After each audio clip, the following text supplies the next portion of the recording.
Hi friends, welcome to Sana recipes. இன்னைக்கு நம்ம சேனல்ல பீட்ரூட் வச்சு ஒரு ஸ்வீட் பண்ணலாமா? ரொம்ப ஈஸியா பீட்ரூட் லட்டு எப்படி செய்யறதுன்னு பார்க்கலாம். வாங்க வீடியோக்குள்ள போலாம். வீடியோக்குள்ள போறதுக்கு முன்னாடி சனா ரெசிபீஸை நீங்க ஃபர்ஸ்ட் டைம் பார்க்குறீங்கன்னா சனா ரெசிபீஸை சப்ஸ்கிரைப் பண்ணிக்கோங்க. பீட்ரூட் லட்டு செய்யறதுக்காக ஒரு மீடியம் சைஸ் பீட்ரூட் எடுத்திருக்கேன்.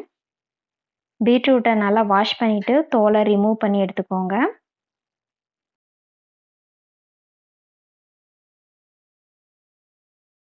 பீட்ரூட் தோலை ரிமூவ் பண்ண பிறகு பீட்ரூட்டை துருவி எடுத்துக்கலாம்.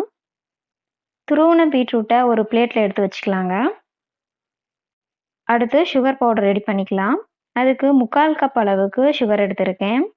இந்த சுகரை ஜாரில் சேர்த்து 3 ஏலக்காய் சேர்த்து நல்லா பவுடர் பண்ணி எடுத்துக்கலாம்.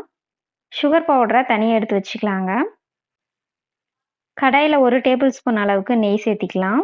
நெய் உருகுனதும் 10லேருந்து ஒரு 15 ட்ரை கிரேப்ஸ் சேர்த்து நல்லா வறுத்து எடுத்துக்கோங்க.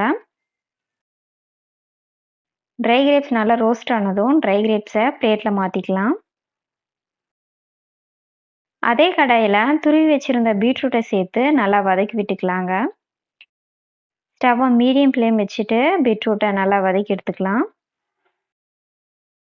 பீட்ரூட் கலர் லைட்டாக சேஞ்ச் ஆக ஆரம்பிச்சிருச்சு. இந்த டைமில் 1/2 கப் துருவின தேங்காய் சேர்த்து நல்லா கலந்து விட்டுக்கோங்க. ஸ்டவ்வை மீடியம் ஃப்ளேம் வச்சுட்டு நல்லா கலந்து விட்டுக்கோங்க.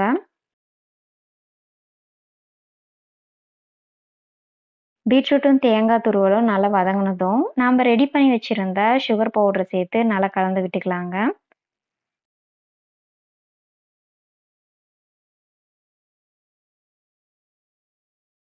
சுகர் நல்லா மெல்ட் ஆகி தண்ணி விட ஆரம்பிச்சிருச்சு. ஸ்டவ்வை மீடியம் ஃப்ளேம் வச்சுட்டு நல்லா கலந்து விட்டுட்டே இருங்க. பாருங்கள், சுகர் நல்லா தண்ணி விட ஆரம்பிச்சிருச்சு. மீடியம் ஃப்ளேம் வச்சுட்டு நல்லா கலந்து விட்டுட்டே இருங்க. தண்ணி நல்லா சுண்டி வர ஆரம்பிச்சிருச்சு. இந்த ஸ்டேஜில் 1 டேபிள் ஸ்பூன் நெய் சேர்த்து நல்லா கலந்து விட்டுக்கோங்க. பேனில் ஒட்டாமல் வர ஆரம்பிச்சிருச்சு பாருங்கள். இப்போ நம்ம வறுத்து வச்சுருந்த ட்ரை கிரேப்ஸை சேர்த்து நல்லா கலந்து விட்டுக்கலாம். லட்டுக்கான திக்கான கன்சிஸ்டன்சி வந்துச்சு. இப்போ ஸ்டவ் ஆஃப் பண்ணிக்கலாம். ஸ்டவ் ஆஃப் பண்ண பிறகு இதை ஒரு பவுலில் மாற்றிக்கலாங்க. கை பொறுக்கிற சூடு வந்ததும் சின்ன சின்ன லட்டுவாக பிடிச்சு எடுத்துக்கலாம். அவ்வளோதாங்க, பீட்ரூட் லட்டு ரெடி ஆயிடுச்சு. இந்த பீட்ரூட் லட்டு கண்டிப்பாக ட்ரை பண்ணி பாருங்கள். பிடிச்சிருந்தா நம்ம சேனலுக்கு லைக் பண்ணுங்கள், ஷேர் பண்ணுங்கள், மறக்காமல் சப்ஸ்கிரைப் பண்ணிக்கோங்க. தேங்க்யூ.